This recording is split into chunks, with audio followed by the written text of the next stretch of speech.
Are you tired of feeders ruining your games in League? SkillCapped is an instructional site that will help you carry so hard it won't matter. With new video guides every single day, I highly recommend you give it a shot. Check out skillcapped.com today. So if we do go down the tiers, there it is. Boom. All right, that was easy. Let's go. Question number one answered. Yeah. Right. That's never getting taken out quite a bit. Ashe has been something the AD carries have been going to. The Rek'Sai pick is there. TSM knows the jungler of Immortals. What do they decide to pick 1-2? Yeah, I mean, I think eventually TSM is going to be picking Gragas just because it's still available and it's a super high priority jungler. 1-2, I think they go relatively generic here. The other possibility is, of course, Elise. And Svenskeren could use that to try and affect the lanes early. He has been one of those junglers that work really well with all of his lanes if they're winning lanes and they're pushing up. But Reignover, if you try and do that against Rek'Sai and you force ganks early on versus a Rek'Sai, Reignover will outfarm you. He will get an experience lead. And so it is a trade-off giving up jungle, which is something that TSM have not done. They've been controlling both sides of the jungle in most of their matches. Whoa. Wow, well, a lot of crowd control locked in that first lock-in for TSM. They decided to just go straight with the dual lane, and also with one of Doublelift's lesser played champions, it's not like he doesn't know how to play other AD carries. He has the 21 Lucian games, which everyone loves to point out so far, but like when he's performed on when he's played other AD carries, he's been great. So this is clearly something TSM want to have against Immortals, large amounts of crowd control, so they can dictate the engages. And it has been TSM who have been kind of following tier lists. And to me, the tier list of the utility AD carries right now is Premier 1, Sivir, all around, then you drop down to Ashe, then you go to Jhin. And so it's kind of TSM once again kind of dropping down that list. And Bjergsen does pick up the Ashe, and we'll have to see what Immortals can answer with. Jhin is definitely a possibility for Wild Turtle. Also been a great sniper. Also quite reminiscent of what they tried to do against Immortals in Game 3. That crowd control on the Tempered Fate was a Zillion Bomb. Now it's an Ashe Arrow, and there's that Jhin you talked about falling back to AD carries and the Soraka. Yeah, and I'm getting some flashbacks coming back to the first time these teams played in Week 2. Immortals took Game 2 of that series behind a pretty strong performance by Adrian Soraka. Yeah. And Game 3 had some epic ultimates from Biofrost Bard, which were chained with Bjergsen Zillion. I don't think they'll pick it here, but there's a very real chance they pick it at the end of this draft. Also, I'm just looking at this Champion Select, and this is the second round here from Immortals. The Hecarim shows up. They are picking Soraka and Jhin into the Bard, which is very scary. Just in lane, you know, Bard Flash, Ignite, and stuns are scary for Soraka, but also Bard Ultimate can immediately stop Jhin Ultimate here. We're very far deep into the Champion Select, though, as we're already on the next round with the dive comp of Shen and Hecarim being picked up. Yeah, and before Immortals locks in these picks, the one thing we did notice is neither of these junglers had played Hecarim yet in the split, even though it's incredibly prevalent on the 6.14 patch in other regions. So this is pretty huge for Svenskeren. It's going to require him to give a little bit of jungle pressure over to Reignover the very early game, but it could be huge in big team fights against the Jhin and Soraka, who are very vulnerable to an ulting Hecarim. Definitely curious as to if this dive will work out for them, because TSM have so much initiation. So much initiation into this Jhin. Like, Wild Turtle is going to have to play, Wild Turtle and Adrian are going to have to position extremely well. There's the Malzahar, though. Has not received the nerfs that are on live, by the way. This is still full power on the passive for Malzahar. Very, very strong champion for the mid lane, dropping all the way down here to the last pick. Let's see what Bjergsen's got to try and counter it. I've seen Zillion actually work fairly well against it, and I think Zillion would fit fairly well with TSM's composition as well. Another point on the Gangplank pick from Immortals, because TSM decided to blind pick the Shen, Gangplank is a spectacular matchup against the Shen. It's almost impossible for the Shen to deny a lot of farm to the Gangplank, and there's the Zillion. Very similar comp, as we said, to Game 3. 7 weeks ago when these teams matched up, they're running near the same things. It's going to be that Zillion crowd control after a Tempered Fate. But from the side of Immortals as well, they're looking for a fight. They're looking to be pretty global with this composition. If we remember the first time these teams matched up, Games 1 and 2 were incredibly volatile. 26-minute games for both teams, and then an extended 42-minute for Game 3. We're expecting the same thing here out of this. I'm very, very excited for this, because Immortals have been one of the teams that play the quickest and most bloody. The most important thing against Immortals is to get some form of deep vision, some wards, so that you can make informed decisions, because they constantly force fights, and teams have been getting caught up in those constant skirmishes. TSM, though, they've got multiple globals. The one thing they lack here that they have had in most of their other games are super strong lanes and a strong invading jungler. So this is going to be a new flavor. Exactly. The early pressure is going to be where TSM is most weak. The Shen and the Hecarim can't do that much early. But then if you look at Immortals, they are severely lacking in crowd control when compared to TSM. So that's one thing that Immortals consistently does, which some members of the team aren't that happy about, but they've clearly made the trade-offs for damage and some of the power picks on this patch and early pressure. And we're just going to get to see which one works. We'll see how it plays out in a game. These two Titans aren't just doing battle on the Rift, but also on social media. Help prove your team is League's finest by voting on Twitter. Hit us up at LOL Esports using the hashtag IMTWin or the hashtag TSMWin. We'll monitor and share the results throughout the series. Expecting to see this one try to be standard for TSM as they like that lane double lift. Would love to smash his opponent. How are they going to match up? We might just expect to see that lane swap in the beginning. Pretty evened out crowd. I like that. No home turf for either team. We'll see how the vote goes as it comes in. In both of these teams, obviously Scrim Partner is discussing a lot of play back and forth, know each other very well. It's really what it comes down to now that they're on the Rift and how the team can play the strategy they've been working on. That is a really good point to bring up, Riv, because these have been the two teams. Yes, they're kind of in a league of their own. They've been practicing with each other so much. Even in the LCS games that we see from both of these teams, they win almost every single match, yet they're very self-critical, and they always have a laundry list of their own mistakes that they're pointing out. Yet no other teams in the LCS have been able to really punish those mistakes in a meaningful way. Absolutely. You even look at Immortals, they aren't necessarily that happy in post-game interviews. They've never really been elated after a win, and it's because they've kind of been here before. They know what having a 17-1 regular season is like, but the one thing that is different this regular season from last is the fact that they haven't been considered the best team this entire time. It's actually been TSM who's been ranked 1 pretty much the entire split, except for that brief moment last week after TSM lost to Phoenix 1, and Immortals had half a game advantage because they'd won more sets. But right now, it's all about proving to themselves and to TSM that Immortals is better. Yeah, if you saw that small video of the Immortals team reaction, just watching the loss of TSM to Phoenix 1, extremely hyped up for this. And we will get that lane swap that you're talking about, Riv, the blind swap here. Both junglers starting on their red quadrants.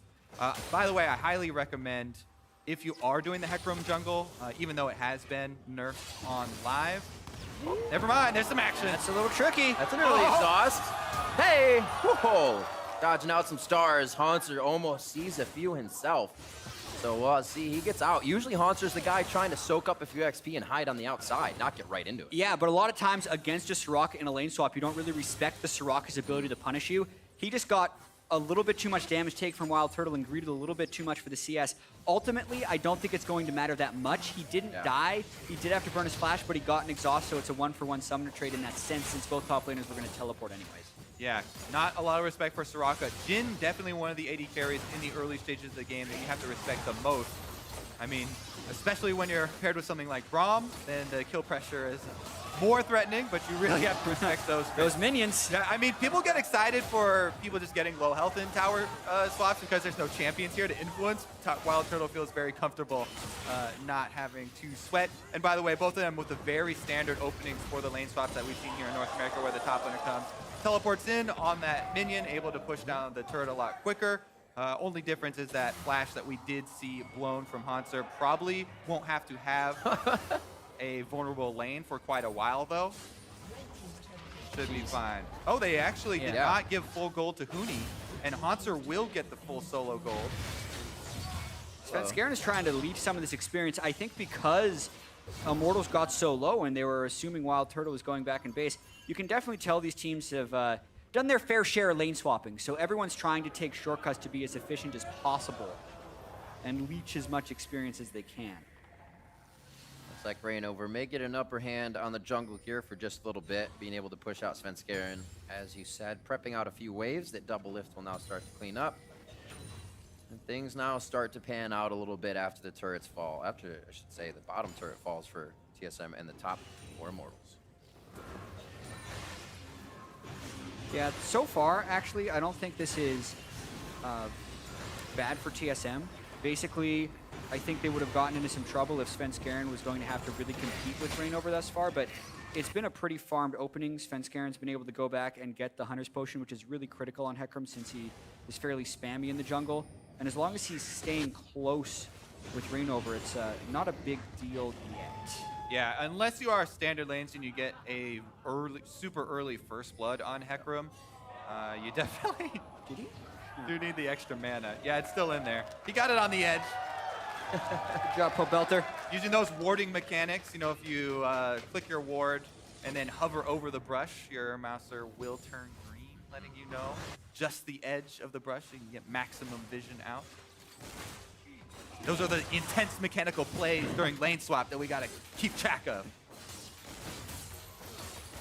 One more turret trade. Mid has been played quite evenly. This game's going to be all about who's got control of, I guess, a Cloud Drake when it comes back up, or who can actually break this kind of solid strategy that both teams are using. Yeah, we've seen some other lane swaps go where, like, since one team is top, the other team takes Drake, but that actually comes at a significant tempo advantage. So I do feel like these teams are playing with a lot of mutual respect and, you know, not necessarily trying to rush a Cloud Drake super early. But now that we're 5.5 minutes in, there's a little bit more experience and levels, so they have more skills to take this Drake, and getting a Cloud Drake this early would really help Immortals, but they also have to realize how dangerous it could be. Yeah, especially with Pobelter just backing. Yeah, and it's because, you know, no longer do you trade All right. early Rift Herald for early Drake. The team on the top side of the map knows that Rift Herald doesn't come up until the 6-minute mark, so they're so much more willing to come contest that early dragon rather than just trade it over kind of passively. And people definitely scared off of the early one here. Let's see, Haunter on that top side, just gonna try and control the wave. Has actually one little caveat here is the pink ward up in the side brush, which is actually pretty rare to check. Both junglers are on the top side as well, and this is a very open lane. Possibility, I mean, we talked about Jhin, you know, you really do have to respect him as an AD carry for actually getting picks, and if there is a jungle gank, he's so good at helping lock someone down, even in the early stages with the long-range snares. TSM will be looking to save with a Chrono Shift or a Tempered Fate there. Haunter here. Actually, TSM almost looking for like a level 6 team. Could be very explosive for both sides when we see that. Great defensive play from Haunter, and Sven trying to defend his jungle here. Yeah, definitely losing a little bit of control. I like the fact that Reignover is syncing with Adrian for aggression, so they're already making sure the top laner isn't there for a collapse, and that allows Reignover to get early access to this red buff. So Yeah, it's a very nice job by Reignover, taking advantage of some of his early power. yeah, he is also half a level ahead with the farm that he's chosen to go for, more Gromps rather than some lane minions for Sven. So Sven is going to be a little bit under leveled trying to get to that 6, but Haunter now with the defensive play, he was able to avoid all the pressure top and soak up. He'll be ready with the Shen ultimate in the next few minutes. Svenskeren knowing exactly where he can find access. He's got to be a little careful because Rek'Sai has the map control. This could end up being a fight. It is TSM's side though, because it was a lane swap, right? And they do have their duo down on that side, so while it is a little bit risky with the long range and globals that Immortals can add, this is the TSM half of the lane swap mat. And Yeah. Jhin goes back up to the top side to try and push Haunter, you know, break that freeze that he has. So because there's Jhin up on the top side, fairly easy Drake here for TSM. Yeah, and I think that is generally smart play by TSM. Immortals obviously chose the top side right there to try to push in Haunter and maybe get a little bit more farm for Huni, but they haven't won that either. Huni's level 4 to Haunter's level 5. The Cloud Drake going over now, which is 25 out of combat move speed, against an Immortals team who's already going to be a little bit lower in initiation. Yeah. I think that is an incredibly valuable Drake for TSM to take this early, and does give them a somewhat meaningful advantage. Haunter has at least a full level in experience, like bar to bar, so he's going to have that 6 here. They have a pretty good window to activate without Huni having ult. Yeah, they went over a little bit of the stats in the intro about Haunter versus Huni. Both of them very big carries for their teams this season, but I think to me the biggest difference, why I actually have really liked Haunter's recent play, is his ability not just to play really good offense. You know, Huni's had great kill numbers and damage numbers, but Haunter has been willing to soak up enemy pressure, jungle ganks, you know, even support an AD carry gank for his side. He's played very safe, giving up farm because of it. Here we go, though. Tempered Fate not there yet, so they're gonna have to hopefully get through the journey. Almost gave him the distance he needed to hit double lift, but they get out safe. The journey lets you know where he's gonna be coming out the other side, and he still missed a shot. Either way. Nerves there. Yeah. Double lift was still gonna have heal and stuff if he did get a little bit low, but I would say no real harm done. Oh my. Svenskeren! What is he doing? He gets zeroed out here. Wow, they're going to put a lot of resource on this one. Svenskeren, ult over. Chrono shift would have kept him alive anyways, or rather... Yeah. So there were a couple small timings there where you could see the decision-making and the communication from TSM. Svenskeren wanted to say, and he was hesitating to use his ult to get out because Bjergsen was communicating, I'm coming over with Zillion ult, you know, maybe we can fight this. We also have Ash Arrow Global coming in. There are so many pieces in this TSM comp that they're trying to coordinate there, and they didn't necessarily have the communication before Svenskeren went on for that kind of abrasive steal, you know, a little bit heavy-handed there, decided just to, in the spur of the moment, to go for it, but they almost were able to, you know, coordinate and clean it up. Immortals do get a few cooldowns out of it, though. Very, very close to being a fight, but I do feel like Pobelter very quickly, all things Svenskeren, just kind of took away TSM from their setup opportunity. Plus the sync wasn't quite there. They would have needed Bjergsen to be a little bit closer. Oh, Concert knows the advantage, his boundaries against Huni, and he can push them right now, 2 levels ahead. Huni stands to soak up this CS over and over now, but still hasn't been able to help the team too much. Usually see Immortals on the forefront of these plays. It looks like they're taking hits just about everywhere on the map. Still 17,000 across the board though, 2 turrets to each team. It seems like TSM has been able to get under the skin of Immortals a little bit more, though. Yeah, I mean, there's a very, very minute lead here so far for TSM. It is a little bit of gold plus that Cloud Drake, that we do have to remember is sitting in the bank for them. Now, where this game really is going to break open, though, is going to be which team does have the vision and gets the pick. I talked about really early on in Champion Select trying to make informed decisions versus Immortals with some deep wards. Both of these teams have so many tools to try and pick someone off if they're out of position, if they're in an extended lane. You know, Huni, while we talk about him, you know, he's a little bit down in farm and he's just trying to cash in on the bank plank right now. He also has that global. While it's not traveling there himself, he can add the ultimate, and they both do have teleport. Here goes the gank on the top lane, though. Rainover is going to give him a little bit of hell here. Be able to close the distance very nicely for himself. Rainover might have to think twice. Yeah. We have to keep in mind they're trading map pressure for this as well. Like TSM was ahead on tempo in the bottom lane because they're technically getting some turret pressure. And with Drake coming up in 2 minutes, the vision control you were just talking about, Kobe, the 3 pink wards that TSM has would be placeable in the Immortals jungle and can give them control of the Infernal Drake. Yeah, I really like how Haunter's playing this. I want to re-emphasize that theme of him. There's the defense. You know, soaking enemy pressure. And even there, he's going for trades. He's going for advantageous trades. Taking health off of the jungler does matter. Even though he's not going to 2 versus 1 those guys and actually kill someone, he's not using a lot of his health by using his shield and the Spirit's Refuge in those little trades with Rainover. And he's taking up more of their time while TSM do work on that red quadrant that you're talking about. Yeah, and it almost looks like Immortals is taking a very late-game approach to this. The scaling of Gangplank and Malzahar is pretty immense, and you could make the argument that Shen and Hecarim have, you know, minor late-game fall-off, even though if Hecarim gets going, he really gets going. It just, based on the way they're playing this, with Huni going for a call, and the way they're just kind of trading away some of the Drakes, I think it looks like Immortals isn't looking to make a power play early. Yeah, I think that they're just maybe a little bit cautious. No team really has this, like, super power spike later that they're going to cash into, and it is going to be so much about this setup. We keep on saying, you know, how close this game is right now. It's getting pretty tense, and neither team wants to make that big mistake that's going to blow it wide open because it is so heavily punishable by the long-range abilities that both teams are, you know, packing right now. If we look to the late game, and Immortals do run into this TSM late game comp, ooh, man, Sven gets a poor trade right there with Rainover. Yeah, that's actually really critical because TSM no longer has any pink wards in the territory of Immortals. Svenskeren is at half health with no real way of healing up, and maybe they try and fight them over this blue buff because pretty much everyone could have access to this fight. And be careful about losing health over a blue buff fight if an Infernal Drake is coming up. That is extremely important for the mid game here. Trying to bait a little bit. Bartle misses. Are they still going to go there, Shen? Adrian gets the onslaught of shadows. He's got one bomb on him. It's going to be Hanser coming in with the ultimate. Adrian's getting his way out, but Hanser can finish that kill. Hooney's looking to set up some barrels, but now he gets targeted by Svenskeren.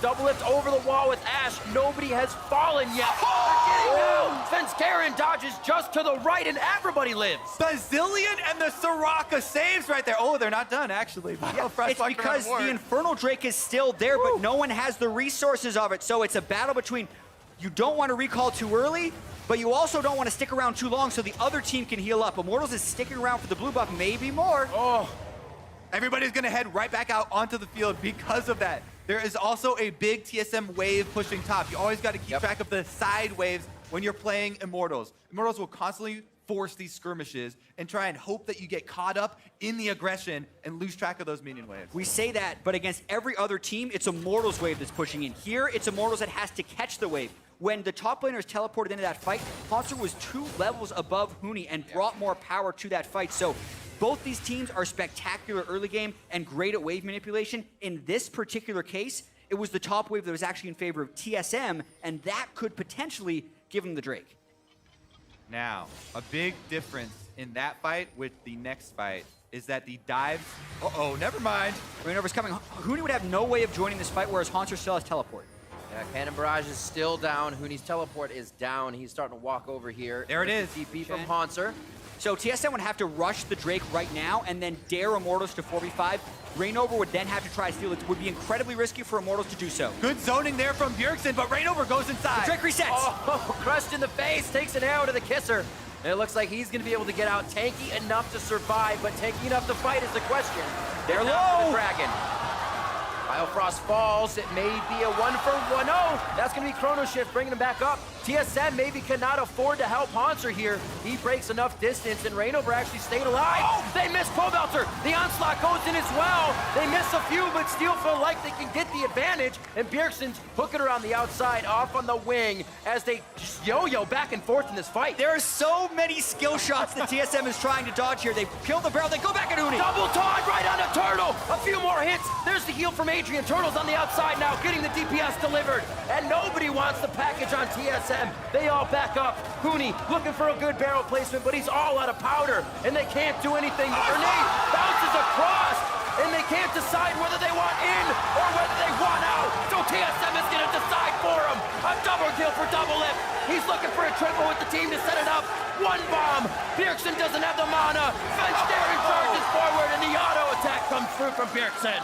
The trepid play from both teams here. Each team just throwing jab after jab after jab for 30 seconds straight, and they finally break it open. TSM gets the extra kills and start. Uh-oh, Rainover still fighting over wards here with Bio, who was the first person to go down in that fight. Both teams were pushing incredibly hard to try and make that happen. And maybe it seemed like TSM would have taken too much damage for this Drake because Hooney is slowly running over, and with the Drake resetting, TSM takes a lot of poke for Immortals, but they also hit a lot of Rainover for damage. But those little Voidlings actually stack up and get TSM quite low during this fight. So then the root lands from Wild Turtle, and it looks like with the flash from Pobelter, it's all going to turn.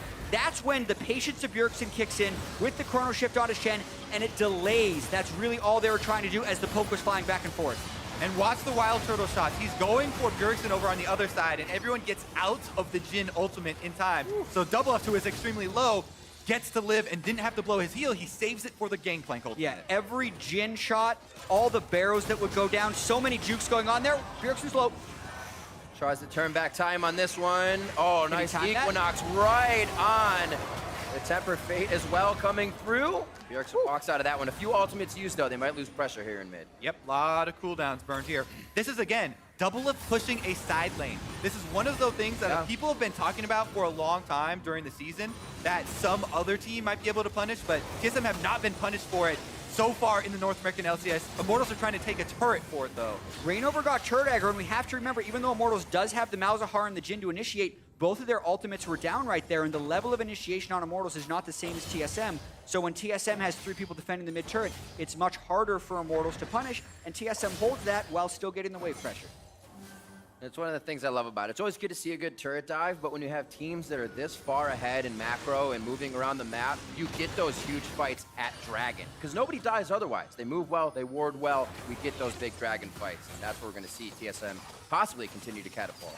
Definitely an exciting skirmish there for Yes. the last couple minutes. I have to say, there's been a big change, though. Huge breakpoint right now for Hecarim. Jungle Hecarim, he build the Trinity Force before jungle item here for Svenskeren. And one of the biggest breaking points in this, team fight battle is going to be, can Svenskeren and Hauntzer, as this backline dive, actually kill the Jhin or Soraka? In the early stages in that blue quadrant jungle fight that they had, they didn't have enough to finish off Adrian. And without killing the Soraka, the heals come through. Now he's got Trinity Force, and they might be able to kill one of those backline targets. Yeah, and also the cost of not getting the kill is pretty disastrous. It's so hard to initiate on a team with Malzahar if you can't burst people quickly, because the sustained ramping damage from a Malzahar as the fight progresses and you get more Void Swarm spawn and you get Malefic Visions transferring is really snowbally in that sense. So I think it's very critical that Svenskeren stay ahead in this game, and Reignover's doing his best to keep him down, but because that Trinity Force is completed, Svenskeren has an opportunity. I definitely agree. One of the biggest pain points for Jhin players are huge tanks. And if there's a Shen and Hecarim that could also be revived that are diving you, it makes playing Jhin pretty hard, trying to do what he wants to do. Stay in the back, try and get snipes, and continue to DPS. He will be under harassment. Reignover, though, is also going to be the front line here for Immortals, pretty much always building that full tank and trying to be the CC for them, try and set it up. There's a possibility that Wild Turtle doesn't have a chance to move, especially with Biofrost being able to start with a Tempered Fate. Very well-rounded out and engaged composition. Yeah. As TSM continues to pressure a little bit inside Immortals jungle. It's a couple reasons I really like the Zillion in this team composition. A is the inbuilt synergy between Bard, where if you land the Tempered Fate, you're going to get a guaranteed Zillion star on the backside. But also just because I think Zillion is one of the lesser-known answers to Malzahar on this patch. You can do well in lane, and also if it's an isolated pick, Zillion can obviously stop that with the ultimate. Or if the Malzahar passives down, you can stun the Malz right out of the ultimate and still get a bunch of damage. So really like the synergy from TSM, but they do have to still execute at a very high level to make it work. Right, we look at it, theoretically, there are a lot of stationary targets that are perfect double bomb opportunities, right? Chuck a bunch of them on there. However, in practice, you have to dodge so much on both sides. And by the way, if we talk about breakpoints, there are also some pretty good ones for Jhin here, for Immortals. If we look at Immortals' side, Jhin is going with that flat armor penetration build, and this is the huge spike where you just complete Ghostblade, and even you get the first part of your next flat penetration item. Upgrading those, they still stay at 10 more for the rest of the item. Right now, he's got a huge amount, but Reignover's taking a lot of harassment. Well, 20% of his health for a ward. Yeah, and this is a stacking Infernal Drake, but the timing is perfect for TSM. They have the pink wards. Huni's still level 10, so he doesn't even have the second tick of his ultimate. So Reignover's trying desperately to get the vision control back, but TSM's just not giving it up. Complete Drake control from TSM as Reignover trying to find a way through the wards and through the constant harassment here, unable to do so as Immortals give up another one. Game 1. In week 2, these teams faced off. TSM got 3 Infernals, 2 in a row, which means you have to fight for the third one. They're able to force Immortals' hands, and they're able to grab now an advantage out of that. So now with 3 Dragons overall, 2 of those being Infernal, they're going to have to go for the next one again. I think this is super fortunate for TSM as well, because one of the big breaking points in this game is whether or not Svenskeren and Hauntzer can get the kill onto Wild, Internal, and Adrian before the healing would start, and 2 to 3 Infernal Drakes, which increases the attack damage and ability power, will help that in a small sense. Yeah, they don't have too many items contributing to that stat. I was just thinking that. They got the Trinity Force, but Bjergsen and Double have to be doing more damage. So here's what you could say. If they have bombs on their heads when they go in, then Bjergsen's extra AP will... Well, there you go. Yeah. It does speak, though, to TSM's overall Drake. Oh, they're going for a pick? Okay. Adrian flashed immediately because he knows if he gets caught by that Bard ultimate, since Zillion was near, he'd be completely dead. Oh boy. He's gonna be, I was gonna say, stunned on the other side. Gets 1 bomb under the next. And TSM looking to get that vision over Baron so they can toy with it, maybe get a bait onto Immortals. It hasn't been nerfed yet. Double Up was trying to hit the passive with a volley there to get it to drop and then arrow, but it lasts a full second still. So it was still on, immune to the arrow, and TSM are out of the long-range picks from Bard and Ashe. And you could see how much Wild Turtle was doing damage-wise just with those few skill shots. Pretty much the only person that is somewhat immune to that armor penetration build is going to be Hanser, because with Svenskeren going for the Trinity Force, even when he completes his Cinderhulk, he has no armor items as of yet. Opening up and looking for those shots. No Shen to block right now. Give me some room. I don't know if Big they'll actually damage. be able to touch too much on the turret after that. Now Turtle without an ult, pretty low on mana.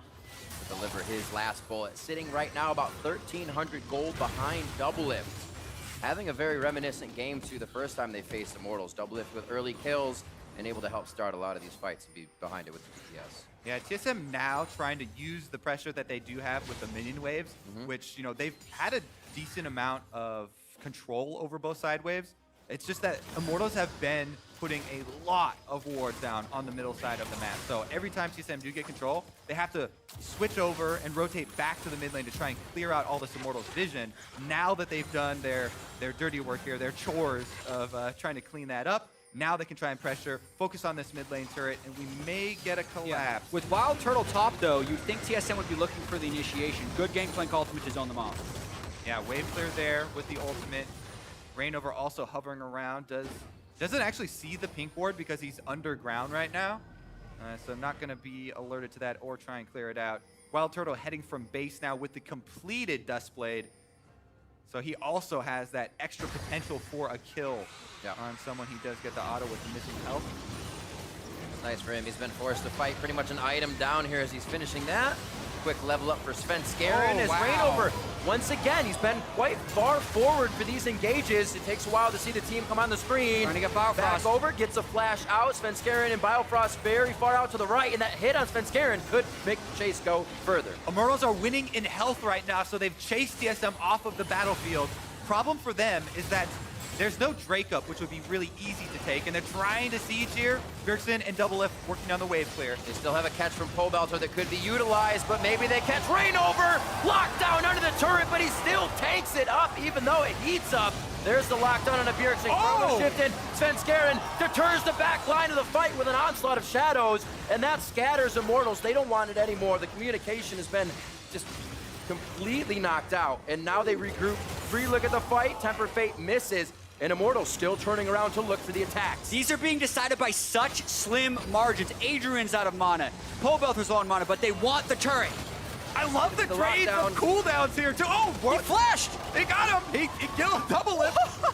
Vision wasn't there right away for him, but looks like they get it, and they'll keep pressuring. Yeah, it's surprising, right? Because usually you're used to flash ultimates from Malzahar, but that was bold. Pobelter going for the flash Q there, and able to land it onto Doublelift, knowing that he didn't have a flash of his own to dodge it, and Call of the Void, Doublelift answers. The long-range damage that Immortals is throwing out makes the impetus on TSM to actually get these engages off. So long before this, you can see how TSM actually takes a significant amount of poke. Biofrost gets hit by Jhin, so Rainover flashes in. And yes, Biofrost is able to survive, but that just allows Immortals a relative amount of freedom. All the ultimate shots have to be absorbed by Svenskeren to save Biofrost, but as you mentioned, he doesn't have armor yet, so that fourth crit nearly kills him as well. So really, the effective members that TSM can fight with dwindles just because of the long-range poke from Immortals. And it's so fun to watch these fights as they go so long because of the trade of these cooldowns. And there's still a bunch of ultimates left on TSM side, even though they're down in health. The taunt under the turret here, they have the confidence to go for that because Bjergsen still has his revive. And then the flank from Svenskeren, which is so ridiculously risky. He's so low on health, and the exhaust even came out, but he hit all of his spells at the right time. But you really do have to credit Pobelter's Malzahar just pumping out damage right here. Like, unless they're engaging on him as well, they're going to be vulnerable to a lot of that return damage. And you look back at that fight and you say, wait, we're fighting against a Soraka for a long time. They're probably healing. So Immortals loving to stay in those long engagements. We'll see. This is where we thought TSM could force Immortals' hand, but Immortals is setting up around this Infernal. Yeah, nearly every relevant ultimate would be up, and it's Immortals that has the significant vision control, and they're going to open up with some poke and an engage. Svenskeren gets the shield early. That's going to be the Stand United. Haunts are now on the front line. They kill double! They drop Svenskeren immediately. Doublelift doesn't get the chrono shift, so he's down permanently. Svenskeren may follow, an ultimate out, and he gets the dust plate knocked down as well. Now Immortals have control of the map, and they actually are going for Baron side rather than the Infernal Drake right now. It's a little bit more risky, but there's no smite on TSM side and no AD carry. Man, the flank from Huni there to take Doublelift down, but TSM will persist. They're trying to stop this without much damage. Reignover hitting but looking. They're communicating to stop if TSM comes in. Miss taunt. Smites are there. Jungler's not for Svenskeren, so no 50-50. You're right, TSM has to turn tail, but it may have been too late. Pobelter with the Rylai's is not able to connect anything. And Immortals fizzles out there, but they grab the Baron to take a lead. Haunts are still trying to get out of this one as Immortals transition down to the Infernal Drake, looking to pick that one up too, as some of the members use their Baron-empowered recalls to go heal. And Immortals is going to keep vision until they try and get back. TSM, though, they're looking like they might try and rush it, as Svenskaren's headed down with the smite as well. This could be another fight, though, because Huni still has teleport. Yeah, and his ult is coming up soon. Even if TSM get this Drake, I wouldn't be too surprised to see Immortals try and chase for a fight. There's the teleport. There's your third Inferno, last spawn of the game for that Dragon as TSM run away with it for their lives. And they may not be able to save it. That's going to be Fire at Will. Longer hit on the Cannon Barrage. More damage coming out from Huni. And it looks like they try to solidify some kills on the Doublelift. He's down, he's up, and he's down again. Now onto Haunter. They're able to drop him. And Immortals is going right back through the batting order after TSM get another Infernal. That is going to be huge because they have Baron to push with now, so they can take a bunch of structures as well, and this gold lead is going to balloon here for Immortals. Yeah, this power play by Immortals is very impressive. They're never allowing TSM the proper setup, and they're always putting TSM on their back foot. Despite TSM being the team with triple Infernal Drakes, they could potentially get the inhibitor off of this push. Absolutely explosive stuff from Immortals here in the last few minutes, not even giving TSM time to recoup with a full 5 members in each one of these fights. Huni has to be very careful. The damage also being given to him. He goes down from Bjergsen. Turtle, he's got to back up more. They get the chrono shift over onto Svenskeren. And Immortals may not be able to hold this much longer. Pobelter's going down. Svenskeren wants to chase, and they may be able to stop the backs here. Oh, Malfresh just barely shorts it. That might have been max range. I don't know. Haunter, though. That TP, the 1, 2, 3, rips Turtle out of his shell. And it looks like they're going to use it to beat Reignover's head in. They get another bomb. They get the kill. They're actually making Svenskeren big in this sense. And now it's on to Adrian. What are TSM going to work after this? Wow. They come storming back out of the base. And TSM now can answer some turrets. I don't think they can get all the way to inhibitors, but they can get a ton of gold back. And as you said, they're the team with the 4 dragon advantage. Yeah, but we also have to keep in mind, like, the people that are benefiting from the attack damage and ability power are far fewer than some of the more aggressive teams we've seen. So it definitely caught Huni off guard when that bomb killed them, because if Immortals would have known that Huni was dying there, they pull out of the base long before Huni dies as soon as that bomb lands, and really Immortals is punished for over-aggression. All right, so here's where we're going to say the extra extended stay of Immortals inside TSM's base.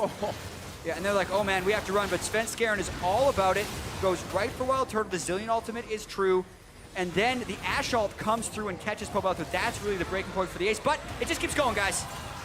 All right. Ult on. Okay. Flashes up. Yeah. And he's out of there. Puts on the quick shoes. I have to say, this is a much more frantic game than I expected. Yes. From Immortals and TSM. I would say that these teams are not playing as clean as they have against a lot of the other opposition. I'm not sure whether that's because they're matching each other or if they're just a little bit nervous because they're pushing each other really hard but making a lot of mistakes. When you feel like you have the upper hand and the full team is behind you, sometimes you just keep going for it. And it seems like both teams are riding on the same mentality right now. 11-6 as things seem to calm down, but the action's going to return right in the top lane here, 33 minutes in. And TSM is trying to put the pressure back down. That pick is huge. This That's one coming too. Adrian. Reignover tries to get himself as a meatball in between. Svenskeren farther to the back line with the ult. They drop Adrian immediately, and Reignover may go down as well, trying to be a bodyguard. They have everything they need on the side of TSM, especially the members of Immortals falling right in front of them. It all starts with Pobelter getting picked off, and it's really just been all downhill since Immortals was pushing that inhibitor. TSM did also get very low, though, from that, so I don't know how much they're going to be able to accomplish. Now we're seeing the ineffectiveness of the late game Jhin also versus people with lots of health and lots of armor as well. People, I mean, the front line here for TSM just stands in front and they can have a protected exit as they leave behind ruins of Immortals base. Couple things, though. Huni's getting incredibly strong. His damage, we already saw before he even completed his Infinity Edge, was able to one-shot double lift in teamfights. Right. The damage from TSM, even though they have 3 Infernal Drakes, does look like it's falling off a little bit. Unless Bjergsen gets clean double bombs, if double lift is focused, TSM's damage does seem to disappear a little bit. Everybody gets true damage, though, if the Elder Dragon goes to TSM. That will not fall off, and that is going to be a pretty big point of conflict here on Summoner's Rift, as both Baron and Elder Dragon are coming up. Immortals can't afford really to trade those at the moment, because whichever one TSM gets would be a pretty big swing for them, and have to sit around waiting for a pick. I still think this is going to be incredibly close. For all the over pushes that Immortals have had, for all the Drakes that TSM has picked up in this game, it can still very easily just come down to this fight at Elder Drake. TSM, while they do have some of the tools to engage on the Soraka, are just forced to move into a Malzahar Gangplank, which is incredibly difficult, and it leaves the door open for Immortals to get a lot of damage off. If any poke lands on TSM before the fight, they don't necessarily have the sustain to deal with it either. So these 4 Drakes, while sometimes they could be, you know, a game clincher, are nowhere near that in this match. And it's not just the back line of TSM that have to worry about those barrel explosions from Huni critting on them. The front line, it shreds their armor as well. It will be able to take big chunks out of the front line of TSM. And if there's an extended engage where Immortals are chunking down the front line, then backing off, they have Soraka, they can heal it back up and look for an engage on softened frontline members of TSM. But here we go. Yeah, TSM needs a clean engage. Straight back to Turtle. Haunts are on Svenskeren as well. They got the stand united on the horse, and they're going for the back line. They didn't kill him. Like Rocket of the Iron Solarius off, and Svenskeren gets taken down. Now Immortals has a chance to look at the fight. Priority target. What do they want next? Hauntzer's in range. Hauntzer's going to be going down, and TSM tried to bite off more than they could chew. What front line? It's all gone for TSM here, and Immortals now control the 2 biggest objectives on the map. They can take the Elder Dragon first. TSM, are they going to risk a trade? TSM needed the clean engage for that one, and they couldn't get it. And then you saw everything we talked about come to fruition there with Immortals coming back. I think TSM want to try the trade, but it's way too risky because since they lost their entire front line, they would have no way of warding off an Immortals collapse. Timers don't match up. There's nobody to tank Baron. There's also no smite for them. It would actually be insane for them to go for that trade. So just putting crazy ideas into their heads. And they actually don't take the bait, just lay down some vision. Forcing TSM's hand now, knowing it could be, once again, another 50-50 as Reignover takes a bit of damage here, but prepping the Baron for his team to arrive. This could be really risky. They may not have the Baron dead by the time TSM can engage. The Bardot will delay. Hecarim is coming, so is Shen. This could be another fight. Ash arrow ready. Baron in range, they pause it. No flash or heal for Turtle. Smite could come in. The hit actually goes over to Turtle with the last shot. Svenskeren doesn't have a way to get himself out. Chrono Shift is there. They're looking to avoid Svenskeren, and it wears off. He goes down. They got Turtle. Great timing so far coming in. And Huni! Svenskeren stays up. They're going for Reignover. Adrian on the top side now. Huni goes down. This is 50-second timers, and they're going to finish out more Immortal members, and they may be going for the base. Immortals get the Elder Dragon and the Baron, but TSM are going to run through the base. They already have the minions. 4 people's are Immortals it down. This game is impossible to really predict. This is probably it. Reignover is basically throwing himself at TSM right now. There's nothing he can do to stop this, and he knows it. Heads back to the fountain for more HP to possibly make an even longer fight happen here at the Nexus turrets. He's got 16 seconds on Turtle, and that may not be enough. Reignover sitting in the mix, knows they're gonna have to start thinking about game 2 already. And Team SoloMid is gonna take their time, think this one through before they take down the Nexus and take a game 1 38-minute win over Immortals. Riv, this game was ridiculous. And I'm trying to put my head or wrap my head around why it was so. We have heard so much from these Immortals and TSM, basically detractors, saying they take so many risks that go unpunished. But I feel like this game was actually the teams punishing the unnecessary risks that each other were taking, because a lot of those things that Immortals would get away with in the regular season, they weren't getting away with, and TSM was the same. They were also a little bit more hesitant to pull the trigger. There was so much more trading of cooldowns and ultimates and positioning than there was full commitments to these team fights. That's why we kept having these extended team fights over multiple reses of people and, past a minute long, where we had many people coming back into the fight. Yeah, and it just got down. I think that they do, though. Hecarim is just such a good partner with Sivir. Malzahar is going to be what they first pick up. Definitely don't disagree with that, because Malzahar is so strong in this stage of the game. Mentioning champions that are strong on this patch, though, Jat, Sona is extremely strong on this patch as well. Ban last game. We do have to note that last week it was the non-hotfix version of Sona, so this is slightly weaker than it was in the week prior, but it's still, in my opinion, insane on this patch. And this is defying expectations a little bit for me because of the bans in the first game versus the priority of the picks in this game. But it definitely does set up Immortals for potentially a very strong laning phase. Another one of those games where TSM will kind of have to engage onto Immortals if they want to win the sustained battles. And also Immortals controls Malzahar once again and is almost daring TSM to play the Zillion once again. Also, have to keep it in the back of your mind that Hecarim could possibly be a flex pick. This could very well be a solo lane Hecarim. You definitely would expect that more from the likes of Immortals and Huni, but it is on the board. Man, so many power picks back to TSM after the Malzahar Sona lineup. As well as possibly another flex in that Karma as well. Yeah, it's actually really crazy to me because I was expecting some of those to be first picked, and stuff like a Sivir Karma has so commonly just been picked right away by the red team. Just Sivir Karma, super non-committal, you have a bunch of move speed, it's a strong lane, but TSM actually gets it on this side of the draft, which to me is extremely surprising. It's also just a super strong lane in itself, like very dynamic here from the TSM side. See what they round it out with, because Immortals are saving the counter pick for Huni. Gnar, okay, so maybe this is going to be the Aurelia from Huni then, if he wants to take it into that matchup. Prioritizing that chrono shift as well as the speed up for this team. Got to go fast on the side of TSM in that engage. What's it going to be? Could see an Aurelia coming out from Huni. Strong pick for him. Immortals is going to take their time on this one. Knowing things got a bit aggressive last time, we got to expect it. They said, calm down. We go in and play our game again. TSM controlled a lot of the objectives here, and with the speed of this comp, they'll be able to get to those very fast once again this game. Yeah, TSM will definitely have a lot of move speed to create an incredibly threatening Hecarim, but Immortals will also have a lot more initiation ability in this game. Last game, they had a lot of range damage that could kind of push TSM around. Here, they have really cold, hard initiation. And Huni's Tom Kench. We'll see. While Immortals do have, a lot of engage with Ashe and Sona follow-up and Malzahar and Gragas as well to disrupt things, speed can also be used not just to buff up Hecarim, but to disengage as well. So, as we saw in the last game, these teams were pretty hesitant to fully commit to fights.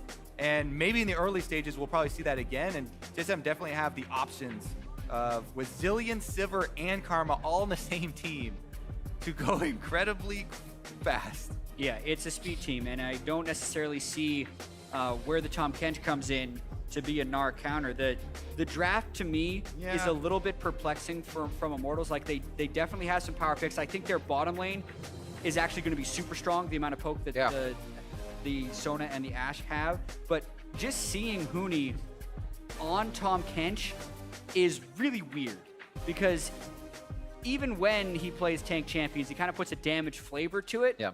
I don't see Trinity Force Tom Kench. You build health on Tom Kench and you get damage. Yeah, pretty much. We'll see. We've seen Huni do quite a lot. Maybe he goes outside his boundary this time. Show us something different as we get into game 2. Immortals is going to have to punch back even harder this time. They were able to do it the first times these teams met up and bring it to a game 3. That's what we want to see here today for the match of the week. Immortals versus TSM, and TSM are looking at game point, new comps, same map.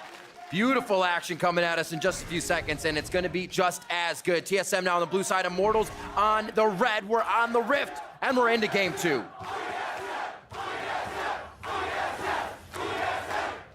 Also have to point out that if TSM win this game, they lock down the #1 seed in the regular season, guaranteed. means they will have side choice in the majority of games for every matchup in the playoffs, and will always play against the lowest available seed because the playoffs is dynamically reseeded every round. That is going to be scary for some teams. We were talking about the gap of Immortals and TSM to the rest, so. The respect. Nice. Don't be the first to mess it up and land the auto. Wasn't that that's the face Huni made when P1 actually took the game The junglers are kind of sneaking up on him a little over bit. TSM. Oh, man. The BM. Just keep them there hypnotized while you dance in front of them. That's The a trick that moves Who one. needs the Hypno Toad? Honestly, though, if we return to the Tahm Kench, one of the biggest thing, actually, to me, with the recent changes that they made to him, where, yeah, you know, they moved the scaling a little bit earlier there on the passive health damage, but the ultimate goes so much quicker. And I like Tahm Kench's ability to make cross-map plays and make surprise plays now. Because he can bring someone really quickly, you know, him and Reignover are the duo you always talk about with Immortals. I would like to see Huni come up with some, you know, flank plays with Tahm Kench or something, surprise ultimates with the River King. Very true. That is probably the thing that Huni would try and get out of that. It will be really hard, though, for a Tahm Kench and a Gragas to do the type of burst necessary to go through a zillion Karma and all the spell shields TSM can throw at them. So I understand the intent, but it's going to require some really precise execution for that to work. Standard lanes. Oh, baby. We're going to see what we get out of this. So Adrian's still favoring sustain. Obviously going to help them get a little bit of back and forth in this, but I'm excited to see what they put against each other because Doublelift always wants this with Biofrost. And I'm sure the bottom lane stream that is going on in LCS 2 is very happy to see these guys matching up against each other. Hell, I'm very happy. We also get to track these junglers as Svenskeren going with a pretty interesting route on Hecarim. He started on blue rather than Gromp to get it as quickly as possible and getting very, very fast double buffs here. Malzahar's not pushed up, though. He's not a gank opportunity. Neither is the bottom lane. So it would only be the possibility of getting vision for your mid lane or vision for a counter gank for him. As of right now, Hecarim would be very happy just to continue to farm here in the early stages. On Hecarim, you never want to waste blue buff duration. So now he can go back to Gromp, kill that, and then go over to the Wolves to respawn. Okay, Crab first, then Gromp, then Wolves. Yeah, he's just trying to loop as best as possible, right? Because if he actually stays out long enough, there's a chance he can continue to farm throughout the rest of the jungle, and especially if Reignover isn't ganking him, it's beneficial. But with these standard lanes, the early pressure bar that Reignover could potentially give could be massive. It's risky against a jungler like Gragas, who is a playmaker. So that means you have to have confidence in your lanes to survive with their flashes. If everybody knows that they don't have jungle support and you're going to be farming, they can blow their flashes very quickly on an enemy gank and not sustain damage in the lane either. At that point, you know as a jungler, okay, now I'll go spend my money, I'll buy your wards, I'll come with the pink, and give you a side to rely on. I really have to credit the TSM lane right now because they were a full 7 CS up on the Ashe and the Sona this early in the game. This is why I was saying, like, oh, this is such a strong lane here with the Sivir Karma. You get wave control so easily with Sivir, and then Karma can free poke with constant spamming of mantra Qs. Here goes Reignover's first attempt, but it is over a ward. Flash for flash. That's what I say. Burn those things early. Yep, Reignover will still have his flash if he goes to make a return gank. And yeah, the wave control down bottom from TSM is huge. And they can only be more bold now because they've seen Reignover in the top side of the map. Play is going to push Adrian out of the bottom as well. Looks good for Doublelift and Biofrost now with that level 6. Oh my goodness. Pobelter flashes, everything's down along with Pobelter. First blood. Completely baited right there, Pobelter. That was abnormal for him, actually, to go for something like that. We just saw Bjergsen actually taking a lot of damage from Pobelter. He was actually accepting those spells, so maybe pulled him into that false sense of security. They made it way too easy. Bjergsen won the CS war a little bit in game 1. He was winning it by a bit more here in game 2, and like it didn't look like there was kill threat. Reignover was nowhere close. Like that was a greedy trade play by Pobelter, and he gets punished for it because Bjergsen was very well communicating with Svenskeren and just he made that gank easy for him. And a thought where you can maybe get Bjergsen's teleport, it costs you your own life. Both summoners down for Pobelter now, so he's got to play even more scared against double bombs from Bjergsen. And we see Adrian getting back to lane. Looks like he actually stayed in that previous back. So they could try to catch up on CS down there. Yeah, man, that was a very big mistake from Pobelter because not only did he lose the first blood money for the team, but there was a big wave pushing into the turret. Now he's going to be behind on experience as well as gold to Bjergsen. And while Zillion's not the type of mid lane champion that's going to start to completely smash you, and he just buys catalysts, there's no more advantage for Immortals in mid lane. He can't push them in. Ooh, pretty good chunk there. But yeah, so now Pobelter has to play very safe, having burned both summoners as well.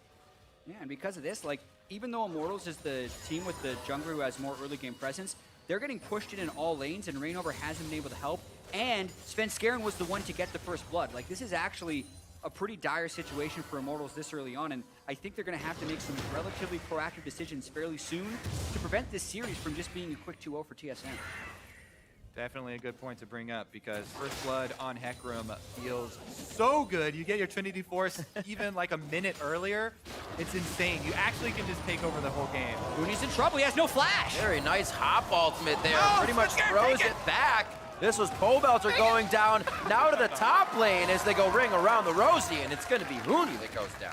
Kobe wanted to see the kill handoff to the jungler to just get the Hecarim. You can already hear him. He's like, I can relate to this. I think early stuff. I literally have never seen in competitive play the jungler a handoff to the jungler. It almost looked like they were doing it there, actually.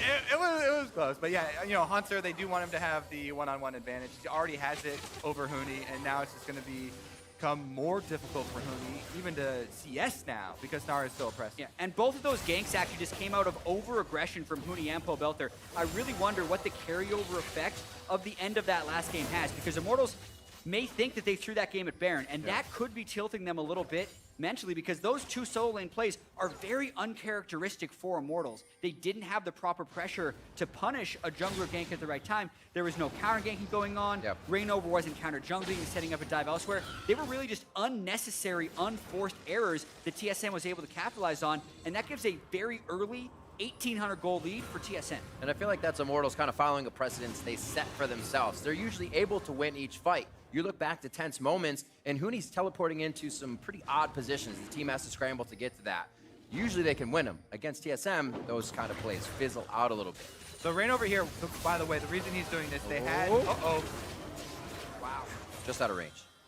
Well, the reason he's doing this, they were able to assume that Svenskeren went in and took his red quadrant because of the play he just made top. That's the most common next step. This one is going to be over a ward. Four-man dive. Doublet's going to have a good spell shield here. Reignover waddling in, hits Biofrost back. The cast also silences him out. Chrono Shift is on. Bjergsen got the ult off. Yep, it's on it. He can get back into the fight, get the monster shield on for the team. That's the Haunter hit, but everybody was hit by the crescendo in the back line. Now they're trying to catch up from Haunter's ultimate, and they are able to capitalize on the kills. When has Doublelift not gotten early kills against Immortals? Roll it back once again, and TSM comes up huge in the bot lane. That is a tilter, man. The teleport revive from Bjergsen gets in there just in time to save Biofrost. And the huge turnaround there from Haunter as well. Mega at the perfect time, gets the sun, extra kills, into the Inferno, best snowballing Drake. TSM are out to a huge lead in game number 2 of the series, looking to make it a 2-0. Specifically because it was also Immortals who made the initial investment to make that play and had it backfire. So that was actually the moment where Immortals was hoping to equalize the gold, and it only shoots them farther backwards. Look how low Turtle and Adrian are at the beginning of this gank. I think that's very key. And they go for Biofrost, but watch the timing on this ultimate from Bjergsen. It's instant as soon as he comes in. That allows him to get the stun onto Pobelter afterwards. Haunter then took a forward teleport position, gets a 3-man ultimate with 1-man stun, kills Turtle, and he dies after the flash. Like, everything that could go wrong went wrong in this play for Immortals, but TSM are playing it so well, and now we will get to see if TSM can close out for a quick and decisive victory against a 15-1 Immortals team. That's a question, right? When you have a lead, are you playing to the level of the team you're playing against, or are you going to continue to push the advantage? Are you going to be able to do better? Because in the international stage, those teams are going to push and do better. They won't just play to the level of the team they're against. Last game was pretty close and tense at many moments. Absolutely. But this game, even though it's just a single single one here is starting to bring up that question of, oh, you know, we were assuming North American LCS had a tier above all the rest of the teams, and it was Immortals and TSM. TSM looking to shove Immortals off of that pedestal. Yep. It'll be They quite a said. statement game before playoffs. That's exactly what it is. TSM said statement. Immortals said they're trying to get back on that from last year. This is Double Lift's message that he wanted to send. Reignover wants to fight back, A though. little bit of a message here. Oh, alt after alt. Ping pong on Svenskeren. It looks like he may be able to get out of this one. Nope. And ping Chrono pong, shift. there is also tilt. And Here that comes may the happen to reinforcements. Svenskeren here. He's going to be all right, though. TSM gets themselves there. That was 3 ult. You can see the ults on cooldown. Svenskeren, Bjergsen, and Double Lift just to save him. Yeah, but to pull that play off, they had Right. to use Turtle and Reignovers as well. So saving Private Svenskeren success. Yeah, a little bit of restraint held by them there as well. You saw a pink ward on the tri-brush when they were thinking about a 3-man dive. Turns out, Reignover was there, and they were able to peel off properly. Can never count Immortals completely out of the game, though. Against so many other teams, they're able to just make play after play and keep the wave pressure going. That's what's so killer about this game, is that TSM has the wave control, so it's that much more difficult for Immortals to set up plays. Yeah, and that's always a rough thing when Tom Kench or, you know, the likes of Echo or something like that are using their ultimates just to get back to lane quicker to farm minions so they can get more experience rather than trying to use that ability to create a big play to get back into the game. Mortals are going to try and lick their wounds right now and try and regroup and come up with a plan. It's something that is really, really important mid-game in League of Legends is not to tilt. I said, you know, that bottom lane play, that's something that could possibly send people off the deep end and become very kind of depressed even. But you have to stay focused in the game and try and regroup. There are so many options. It's only 12 minutes in.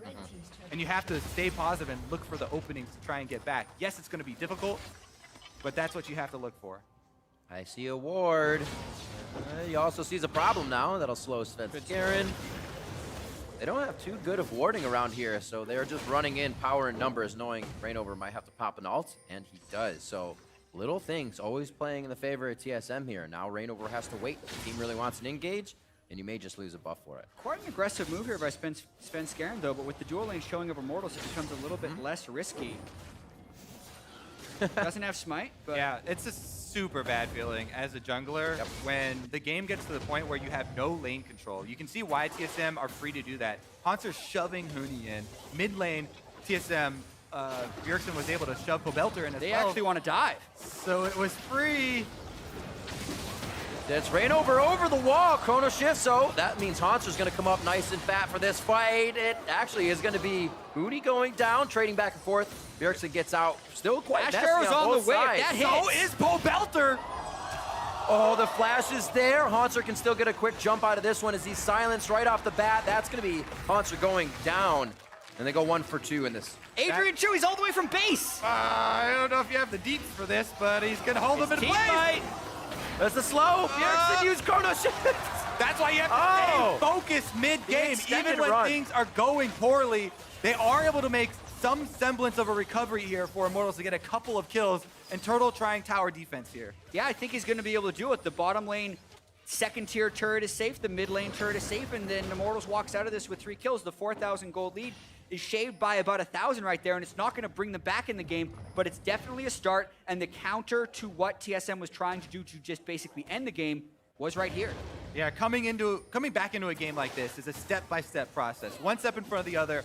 First step here is an overstep, honestly, from TSM. Yeah. And they go for the dive. It is pretty risky because they saw Reignover in the area previously. He goes for the great flash slam. That gets out the ultimate from Bjergsen. Notice how both of Bjergsen's bombs failed to do damage right there. He was trying to zone it between the turret, but the giant Tom Kench model somehow navigated around with Huni controlling it. Reignover had the 3-man stun.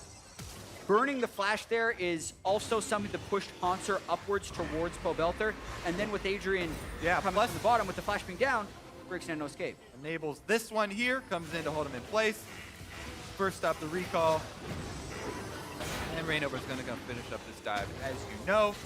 Meanwhile, though, because they spent the time diving for that champion, they weren't able to kill off the turret. So there still is every single outer turret standing for TSM right now. That does mean that if Mortals make another play and they have control of the map, they can get a lot of global gold to try and come back into this, but Monster's making quick work of Huni. Yeah, this is pretty... Eat him and throw him under the turret. Scary. Eat him and throw him under the turret. Oh, he loses the hits. The passive is there. He could get taken down here by Turtle as it wears off. Haunter comes back from the dead, and he's sent right back to That's the a bait fountain right there. by There you go. Immortals. Another bait by the Frog. TSM pushing him in, though. Talk about the baits. Svenskeren very deep as well. Got those turrets heating up, so they got to be careful about the resulting dive. Teleport from Huni. Flash forward onto Bjergsen. Chrono Shift is there when he comes out of this. No silence to follow, but I don't know if TSM can put themselves in a dangerous spot to help back Bjergsen here. Nope. And TSM is getting all chaotic. Abyssal Voyage coming through, but it's a short one. And TSM looks like to be able to make the distance necessary. Step number 2 here for Immortals. They make it on the top side. Then step number 3 is another aggressive move from TSM, a tower dive. Tower dive after tower dive, punished heavily by Immortals, and they're getting right back in this. Yes, but also some weird mistakes. Wild Turtle got executed by the top lane turret, while Immortals was actually coming back in this game. So that's a thing. What help is Definitely a lot. He was just taking damage. I went back and watched it. You got to confuse them, Jack. Maybe one day we'll get Watching replay of mid, that, because looking there's for a an lot arrow, of probably. really important things that were happening in that fight as well. And aside from that, Immortals is actually coming back in this game. Like, yes. the things that TSM needs to do to execute are a little bit too hasty. They're trying to maybe kind of make good on when they didn't snowball their minor advantage from game 1, and it's meaning they're pushing slightly too hard. Yeah, your point about bringing up mistakes is more valid than just the Wild Turtle solo dying to a turret. Also, the entire series of events mid lane from TSM was kind of another misplayed power dive that really cost them, going after very healthy targets, and they were punished. Here we go, is the original bait from Huni, though. Yeah, so this was super critical. Haunter wanted the shield to run out before stunning, but watch the heal from Wild Turtle right before the Gnar ultimate, so he's able to keep Huni alive. Then Wild Turtle actually stays incredibly close with his flash to get the finish, and then TSM, because there were 3 people top lane, think, okay, let's dive. So they just kind of go all in, but remember, they can't get the CC on a Pobelt because of his passive, so he has to aim for Rainover, he actually misses. Yep, Rainover able to body slam and negate the damage from the charge there of Hecarim. And then here, they, again, punish that overextension in the dive under the turret. Because Tahm Kench, like we talked about, very quick ultimate. Huni gets there, brings the party. There you go. Yep. There, literally, he wasn't staying to finish off the turret. He was just looking mid lane. Sometimes you get caught up in the action. Yeah, he wanted to see, he fired an arrow at some point. He's like, I want to help 2 guys. Maybe he hawk-shotted. You could hawk-shot to technically try to cut off a retreat It somewhere. makes sense. You're looking at a fight, your screen's blinking red, you're in the fight, right? Yeah, absolutely. Yeah, I do also kind of want to point out the impact Adrian is having on this game. One of the stronger parts of Sona is actually her ability to move around the map, and Adrian is even doing it a little bit more. He put 2 early points into his E, which a lot of times Sona would almost always go Q and W, but he is valuing so much his ability to just make rotations on the map and make sure Immortals is fast. And I actually think it's working. Trying to keep up with the zillion Sivir karma is a tall task, but trying to lend as much speed as he possibly can. Pretty crazy, but he's basically just using it on cooldown every time he runs out of base. I mean, yeah, coming out of base, pretty free. Yep. Generate that mana, no problem.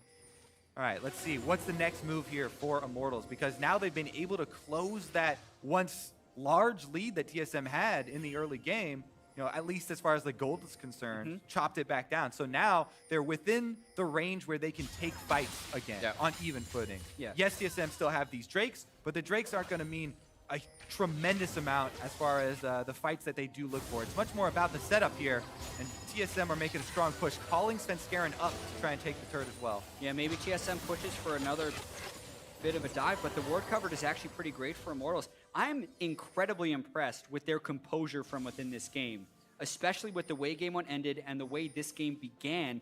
They were 4,000 gold down with only 40,000 total gold being in the game, like incredibly early. Fighting back to this state is super impressive. They also have a much, Ash scale's better than Jin will for the super late game if it ends up going there. Right. Significant poke on a doublet, but here's Sven!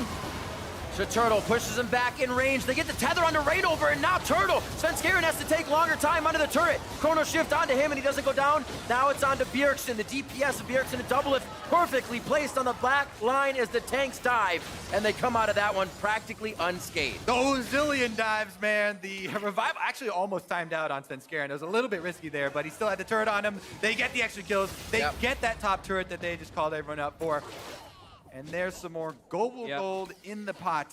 TSM, another strong move, this time on the top side of the map. Great double TP as well when they were halfway through that dive to really make sure it could stay for the conclusion. Adrian tried to get his Sona ultimate just right, but he was unable to catch the second guy coming through. See you there again. Yeah, watch this exactly. Another thing that happened, I believe, is Rainover was unable to stop Svenskeren. He was trying to body slam, but Svenskeren had started his ultimate, so he cannot be disabled. That allows Wild Turtle to get jumped very early. The ultimate is on Svenskeren, which keeps him mostly safe under the turret. No one wants to focus him. Then the double TP comes in. Huni was a little bit too slow to the party, didn't want to teleport in before his other solo laner had gotten there, and TSM opens up another lead. And Pobelter was trying to do the poor man's teleport of ghosting up to the top lane, but not able to walk up that fast. Definitely costing them. And they lose out their last outer turret now falling here. This is the stage of the game where, as TSM, you start to move up your ward line. Immortals have done a pretty good job of defending their territory with all these extra kills they got due to TSM mistakes in top and middle. But at this point is where TSM need to move as a team to try and get that deep vision and enable them to make those informed decisions. This is where a lot of the other teams in the league will say TSM takes over, though. That macro, or I should say then.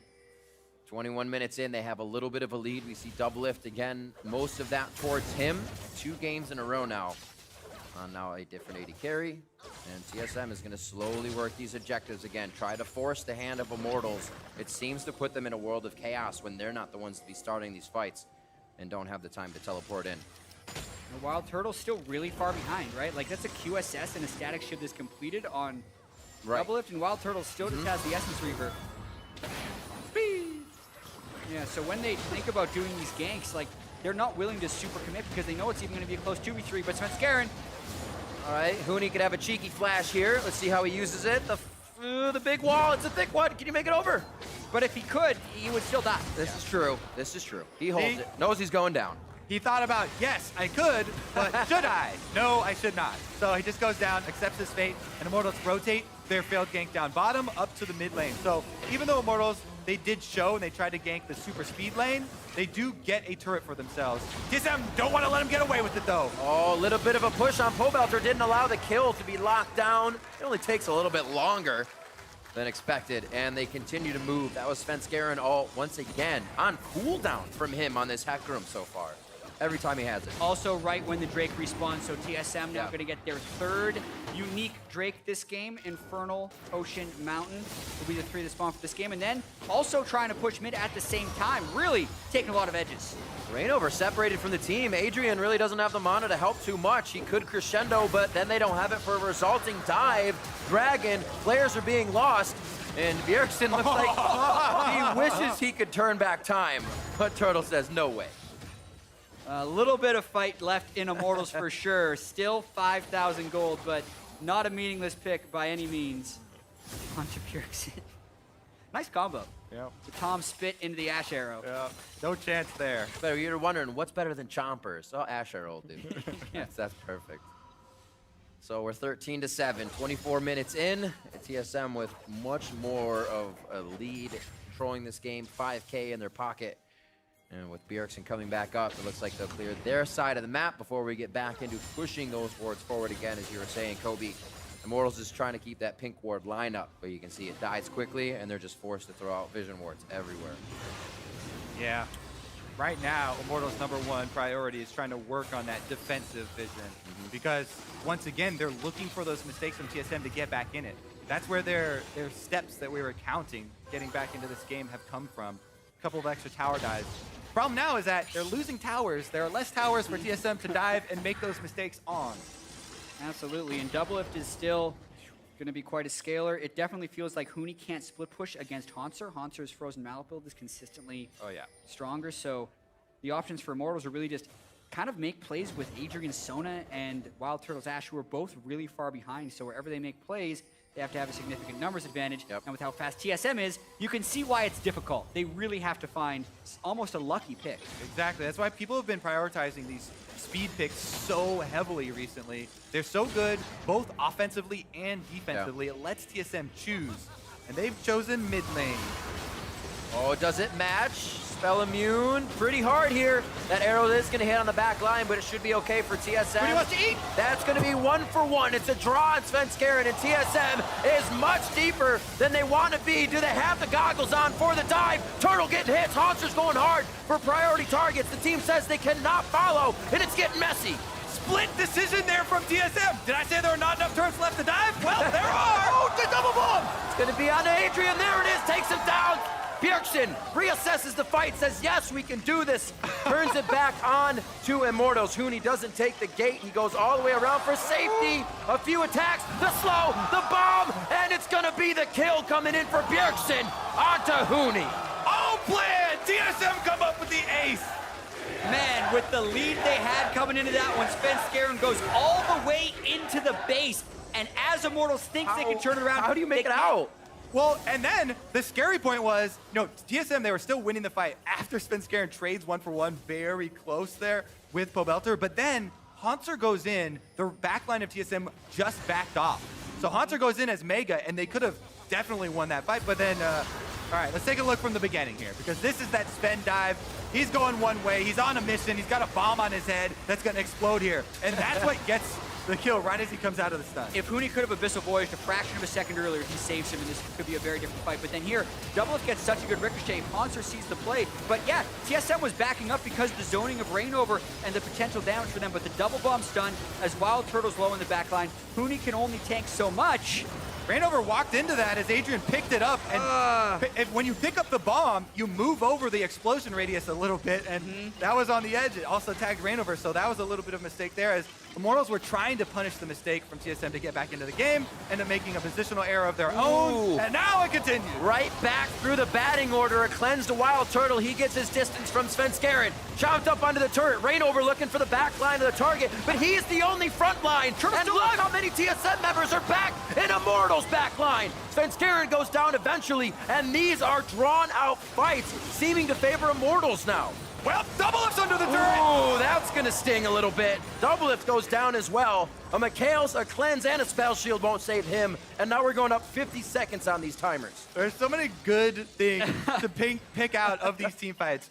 We'll wait for the replay because they're still on the run now, but Immortals have defended another of these turret dives from TSM. So many turret dives. My favorite little thing from this fight is how look at the after zoom. the dive, so they go for this kill here, but what's funny is Svenskeren's the one diving, and they want to Zillion ult him because he has a turret on him, but he gets eaten by Huni, and you can't Zillion ult him while he's in the stomach of Huni. So Bjergsen waits around, takes the turret till he comes out, able to get it off there as Haunter Goomba stomps Wild Turtle in the backside, and their front line's gone. Yeah, but we also have to keep in mind with the Malzahar sitting somewhere between the turret, it's hard for the whole team to dive through. Doublelift went super deep at the end of that fight, and they hadn't actually dealt with the biggest damage dealer in Pobelter. They're successfully killing Wild Turtle, but if they don't get Pobelter as well, the fights can get messy. Oh, they're messy, all right. Yeah, TSM goes. They are definitely trying to push the tempo on this one. 32 kills, 28 minutes into this game. This is crazy. Doublelift has right now a 3,000 gold lead. Almost 4 right now onto Wild Turtle, sitting with 2,400 in his pocket. And you can see how much damage he's doing in these fights as well, able to stay in there with all these cleanses and Mikhail's. That time, a little too close for comfort. I'm sure they'll reposition for the next one, but Immortals is finding ways back into these fights, realizing TSM, they're gonna go hard each time. Immortals may be able to use that to their advantage. Yeah, and I'm really curious if Immortals is kind of picking this as their moment they need to fight. They're only 6,000 gold down. They have a pretty good item set on Pobelter, but they would need to get a good pick. It looks like TSM's actually looking to trade Baron for the Mountain Drake. The funniest thing to me is that even though Immortals are so much down in gold, down in Drakes, they have vision control. So they see this Baron opportunity for TSM. They see them walk over there. They know that they're going for this. They can try and delay them while they take this Mountain Drake. TSM, though, they're pretty fast. Oh, and they don't want to let the Drake. Here it comes. Room. It's not going to be Turtle. They push off Huni. Get off my They Drake. still have that pink board. Nobody on TSM is Still an clear. Ash Arrow, still a Sona. Oh, we might see a fight here depending on the poke. Or a steal? Nope. Dragon over to Svenskeren. That's the second for them in the form of Mountain. And they're going to be backing off of this one. Beautifully done. Elder is going to be next as we're at that time of the game. And Immortals, the Dragons have not been going their way. Each time TSM has approached an objective, Immortals either gets pushed off or loses the resulting fight altogether. Double lift on the Sivir has gotten to the break point of Sivir. The super happy, yes, Yeah, 3 item definitely completion. Oh no! Oh no, red buff releases. Whereas Turtle is still working towards that point. So Immortals right now are trying to, you know, let Turtle get all the money he can. Right now he's farming that large wave on top. That he needs his Infinity Edge. They need the crits coming through to be able to, you know, stand a chance in these team fights. He is just impossibly far behind. I mean, I think the other thing that could allow them to go in team fights, we've seen it from Jensen in some games this year, is just if Malzahar gets the perfect storm in a team fight and gets a lot of Void Spawn going as well as some refreshing stuff, it can help. But against this TSM team, it's just much more difficult to let happen because of the Zillion ult. Yeah, and Double Lift is going to be putting out so much AoE damage on Sivir in the late game team fights that Immortals have to find some way of either zoning him and stopping the damage, you know, CCing him or something, or actually killing him. Because that Sivir left unattended in the late game is just going to chop everyone down. As well as looking at this pick for Huni, back to the Tom Kench for him.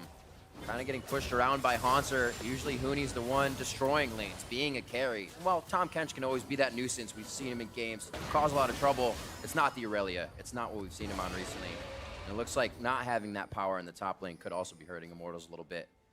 Working to bring back 7,000 gold now against TSM in a 20 to 12, 32-minute game. Immortals is obviously respecting the pressure they have right now.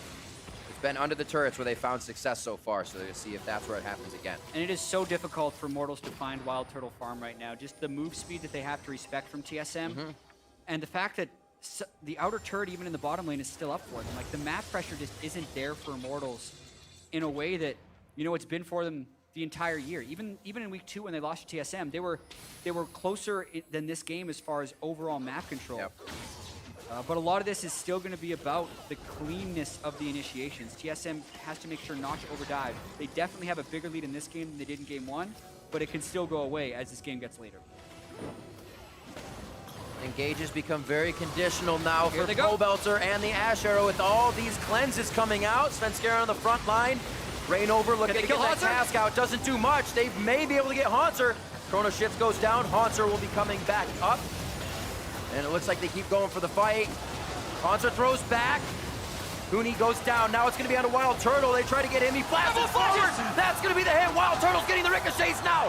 Or double lift, rather, I should say. And it's the triple kill. Going forward in the fight. Can they catch both Hanser? That's going to be the hit. The passive is on. Do they turn around for the kill? Hanser fighting a minion. Almost goes down. Double lift brings up the pentakill.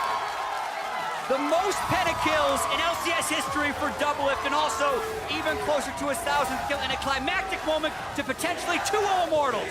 The fights have been scattered the entire time. Both teams testing each other to the brinks here. For the heal. He killed himself! He That killed was himself for the heal. Hexa-kill! The Hexa-kill for Double Lift. They're looking at the Nexus. TSM, only for a moment, were jaded from the first place spot, but they will reclaim that spot on the pedestal and will be that first seed in the North American LCS. TSM take down Immortals. And in a very hectic game, too. 25 kills to 13. But the impressive parts about this are 2-0. Anytime Immortals would fight back, TSM was not dissuaded, and they kept aggressive the whole way. Tower dive after tower dive. Baron bait at that last fight. And even though it looked a little bit grim, Double Lift flashed forward to start that pentakill chain going, and it was successful. So much control from the bottom lane of TSM, even from the very beginning of this match. They draft the premier bot lane champions, and they absolutely demolish Immortals. Fantastically played. Double Lift said coming in, it's a statement to be made. Immortals are trying to right the wrongs of a past, and it looks like they tried very hard in this game, even pushing themselves to places they haven't been in gameplay, very chaotic areas. Both teams were pushed to that brink this game. Double have said before this that this was about sending a message. Yep. And that I think message it has received. been received loud and clear. Heading into playoffs, something like this is one of those things that can even have the possibilities of creating a mental